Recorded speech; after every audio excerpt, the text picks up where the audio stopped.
Hi, Sainte. Good afternoon. Thank you so much for taking time out of your busy schedule. I know that, you just finished your heavy season and you have a lot of other things to do. So I really appreciate you taking some time to talk to us this afternoon. Why don't you tell us a little bit more about Ampliara? Hi, thank you for having me. So Ampliara, I'm the founder of Ampliara. I'm a CPA and tax advisor.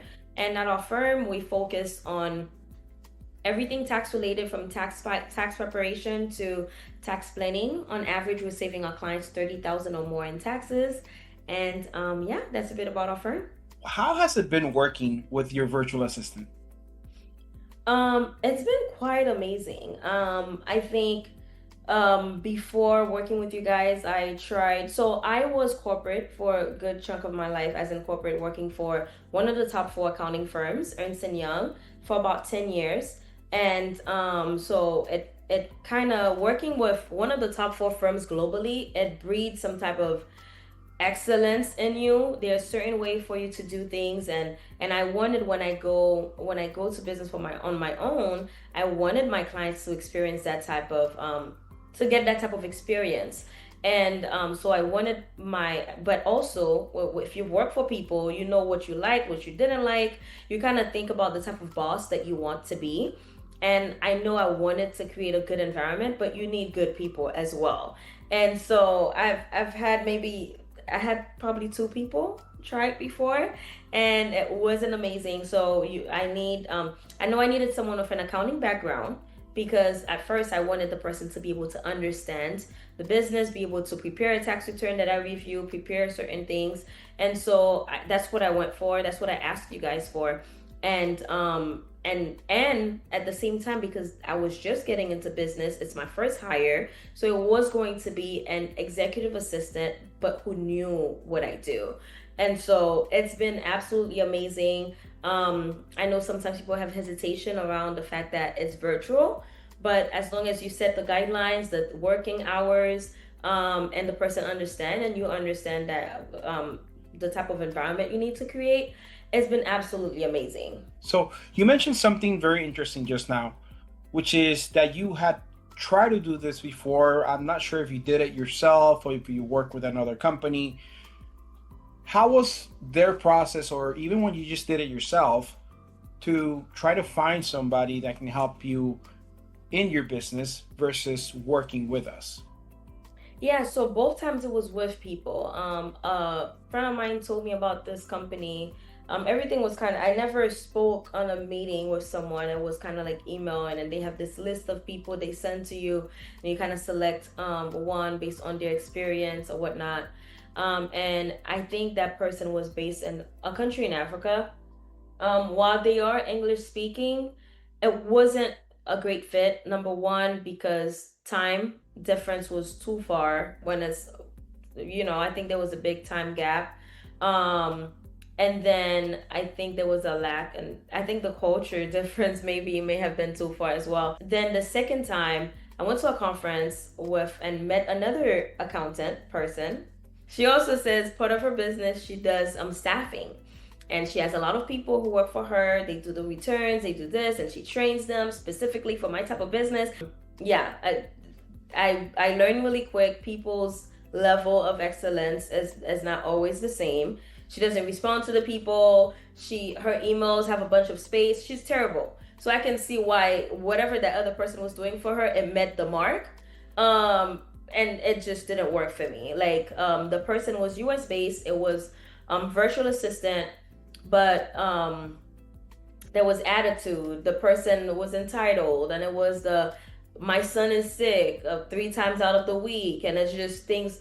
There were all these things. What makes you guys different is the process, people applying, and maybe too, in Colombia or Latin America, they need job stability, and so they don't take it for granted, right? They are hard workers, but they want to make sure if you're committed to me, I'm committed to you. That's my experience working with other people, and yeah, and it kind of worked out. I love that there were different options presented to me. You guys, they went through a couple of tests before applying, so they had to be committed to keep showing up, because in the end I was in between two people, and one of them just never took that last test. That's why we went with Maria. But I honestly, I prayed on it, and I think God made me choose Maria because at first we were leaning towards the more experienced person who's working this, and that's the person who didn't complete the test. And Maria, yes, she was young and finishing her degree, but she's also more teachable, and she's been extremely, she doesn't come with her own set ways that she needs things to go that way. It's been amazing. What was the before and after adding the members to your team? So like I said, oh, that's what I studied earlier. I worked with EY for about 10 years, and last year was my first time going into business full time for myself. I was very aware that you need a team. I was not trying to do it by myself, and I knew there were a lot of things that I wanted to do. It's not just, oh, filing returns for people, but applying for grants. I remember sending you a list of what I need help with.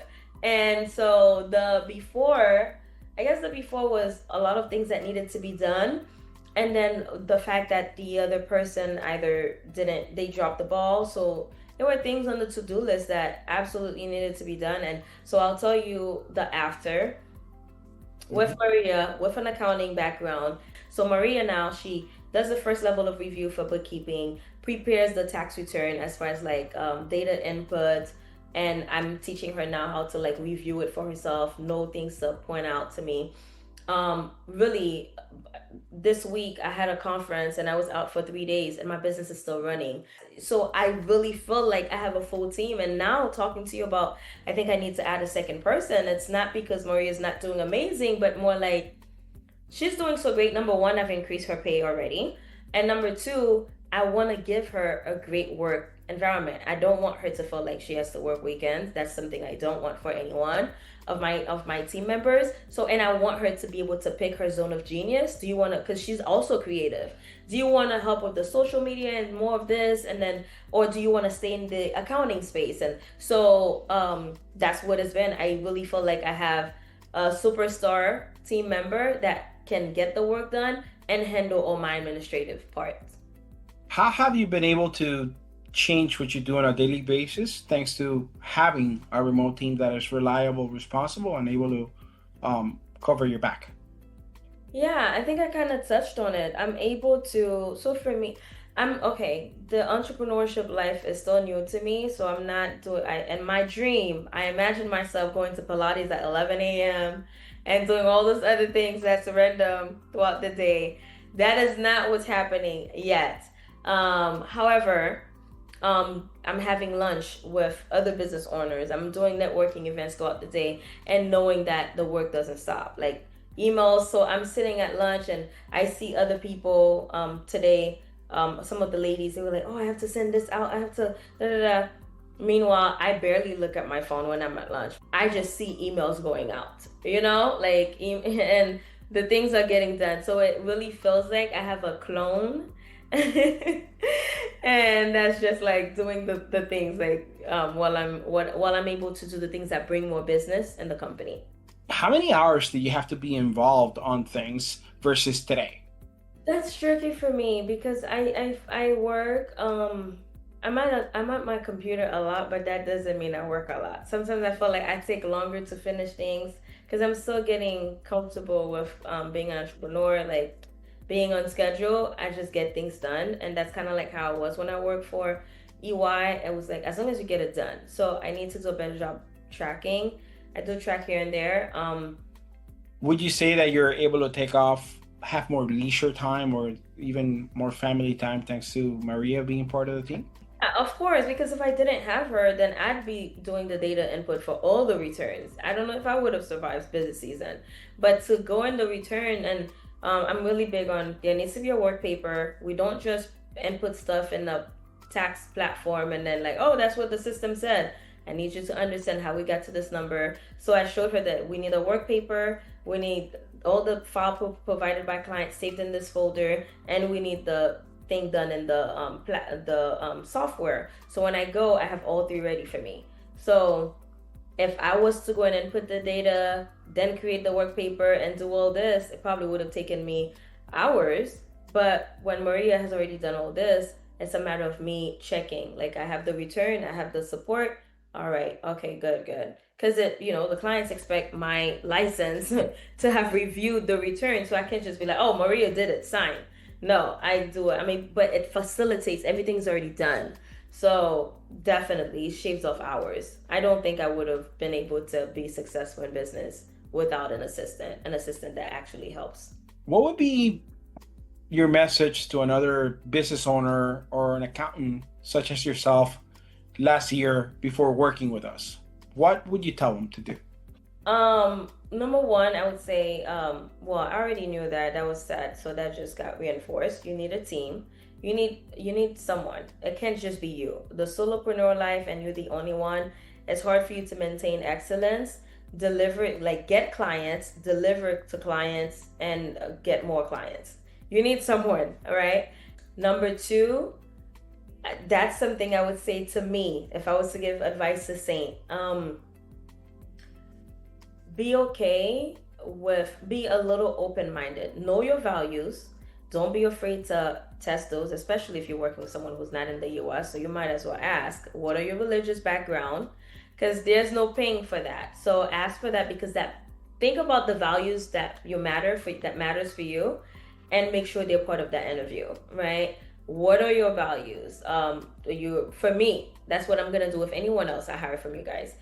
Are you Christian? What's your faith? Because I talk about Christian so much in my stuff, in my day-to-day, I need to know that person is not uncomfortable, and that's the value in my business. So I was in between, like, oh my gosh, what if we don't align? She's probably not gonna find me cool. Maybe she needs a cool boss that has a couple piercings, maybe we won't align. But then we took that test that personality test, and you said we matched. So trusting that, and then just giving the person talk to them. Don't just look at people and just write them off.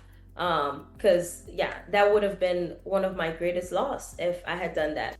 Saint, thank you so much for spending a few minutes with us. I really appreciate the time that you have taken into talking to us and just letting us know your experience and how the process has been so far with your team. And you know that we are only a call away. Awesome. Yes, I do. And I look forward to continue growing with you guys.